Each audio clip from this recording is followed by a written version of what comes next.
Welcome to your final Next Play event ever. Now make sure you guys smash the crap out of that subscribe button so you guys don't miss out on more content. So this is it. This is the final Next Play event. This kind of came out of nowhere, and it's really disappointing actually because I really loved looking at these results on Wednesday. You know, I guess they took a lot of effort to generate this, and the person that's been doing it just wants to kind of take a step back from the progression and I guess the tiredness that this has built up on them. So if you're expecting Next Play tournament results ever again, unfortunately, I guess not. So our top cut, or excuse me, our overall participation, we had 5 Mitsurugi. So this is telling us Mitsurugi's definitely been prowling around the corner here, actually showcasing that it's been doing very, very strongly within the course of this meta. We also have 4 branded piles. That's absolutely stunning to see that branded has been doing honestly this well in the tournament setting. I'm surprised by that. We also had 4 Draco Tail, 4 Vanquish Soul, 4 Malice. We also had 2 Yummy representatives. We also had 2 copies of Exo Sister, which Exo Sister's been kind of bouncing around a little bit more recently, kind of going through this return back into the meta. Now that the players are kind of trying to figure out what they want to play at the moment. We also had 2 hero variants, which I do not have any of those. We also had 2 Sky Striker. I'm not sure. This looks like Rescue Ace, but I'm not too sure. We did have a Purely Duelist. We also had Magnet Warriors, Enia Craft. We also had the good old Dragoonity.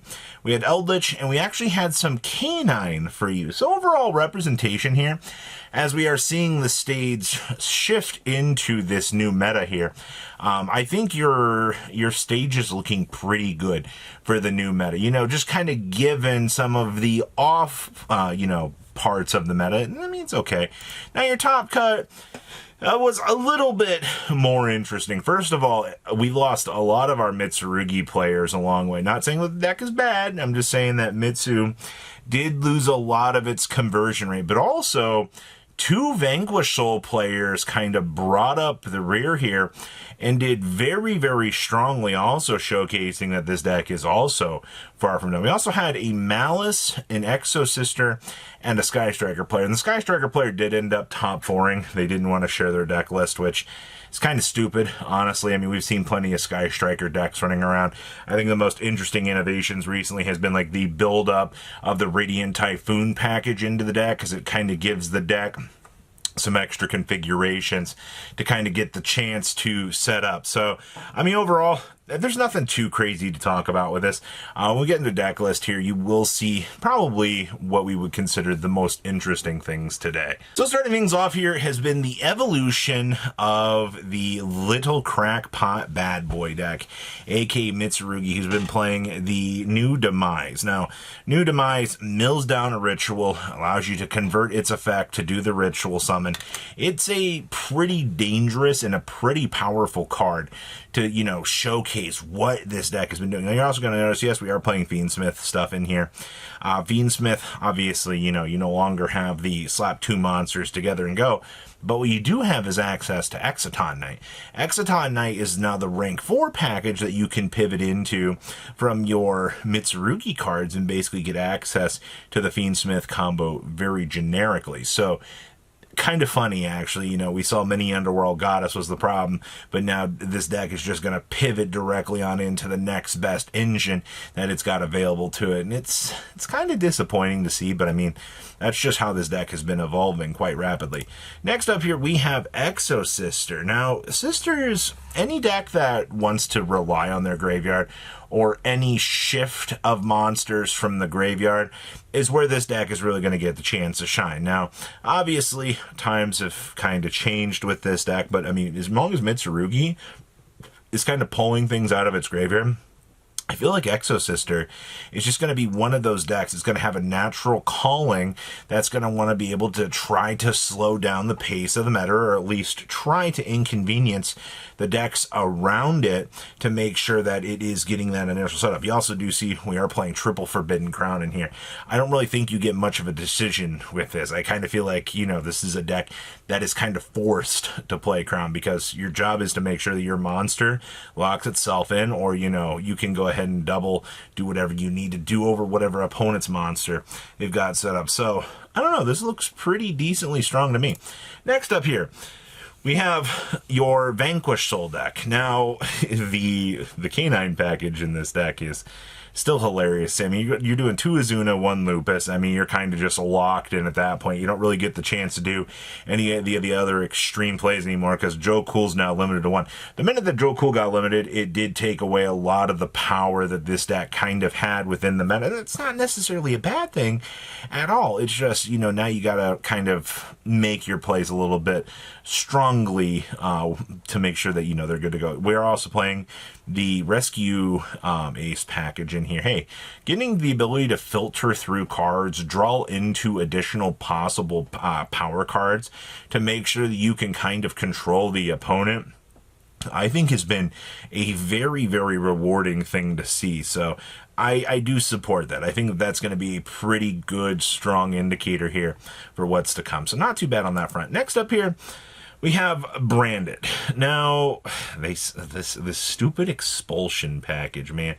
The fact that somehow, some way, somewhere, Japan still has allowed this little package to continue to exist within the course of the game, and it's so annoying to see that, you know, you can just deploy a gimmick puppet lock against your opponent, and all of a sudden, you know, now they kind of have to deal with the problems that are kind of spawning from the package. So I guess, you know, the reason why this deck even remotely performs out here is when you can basically lock anything your opponent's doing by telling them, no special summons for you, buckaroo. You're just not playing the game. We're also only playing 1 Fallen and Virtuous in here, which I guess, if I remember, Japan doesn't have the second Branded Fusion, which does definitely limit a lot of the tools that it feels like that this deck kind of has on their side of the game. But I mean, the Sword Soul variant is working over there, so it's kind of cool. Next up here, we have Yummy Wummy in My Tummy. Oh my god. 1 copy of Marshmallow. It's actually kind of interesting to see that somebody said, you know what, Snatchy's at 1. We're going to play the pure variant of this deck, and we're going to actually hope that, you know, we will be able to kind of get this set up and see what you can kind of do. I think that's your problem. Now I feel like Yummy is forced to make consolidation plays, and they have to kind of part out their engine. We already saw Tri-Brigade Yummy kind of being one of the decks that was already kind of seeing a natural evolution on the side here that players were kind of gravitating towards. And so if you're trying to play pure, I mean, with that 1 Yummy Snatchy goes away, your play line is just way worse off. You no longer have a lot of that consistency that I feel like really made this deck what it is. So that's a little bit of a problem when you're kind of looking at wanting to play Yummy anything right now. Next up here, woo, we have more Exosister for you. This is basically what we already saw on the earlier list, but I guess, you know, we can once again re-emphasize crowns here. You know, also, we have the Unbreakable Exceed barrier down here in the extra deck, which I actually kind of like this. I like the fact that this deck is actually getting the chance to kind of play some of the spicier little tech choices that the rank 4 package kind of offers. Because, I mean, when you look at Exosister, I mean, you're just like, okay, cool, it's graveyard manipulation. There's nothing really too crazy that I'm going to have to deal with. No, the deck actually does have other tools at its disposal, and I actually kind of like that. It really does show, I mean, as long as, once again, Mitsurugi decks that want to interact with their graveyard do exist in the format. I mean, Exosister's usefulness and is going to be elevated. That's just how the meta is going to be working here in the near future. And I guess we have a Malice list for you. Still seeing 2 Dominus Impulse in a format is such a crazy little thing to see. But I mean, like, you kind of have to slow down the pace in which some of these cards get the chance to see play in the meta, because they end up just being too powerful. And I get it. Also, I mean, this deck has lost a lot of its power. I mean, we did see this deck perform really well last week, and then all of a sudden, you know, we're kind of seeing a little bit of that regression back here, where you're not really seeing that success really kind of holding up here. So I don't know. It's interesting to see the shift of the meta here and early thoughts and how they impact things. So what do you guys think? Please leave a comment down below. Tell me what you guys think. I'll see your beautiful faces back here today, guys. Patrons, thank you.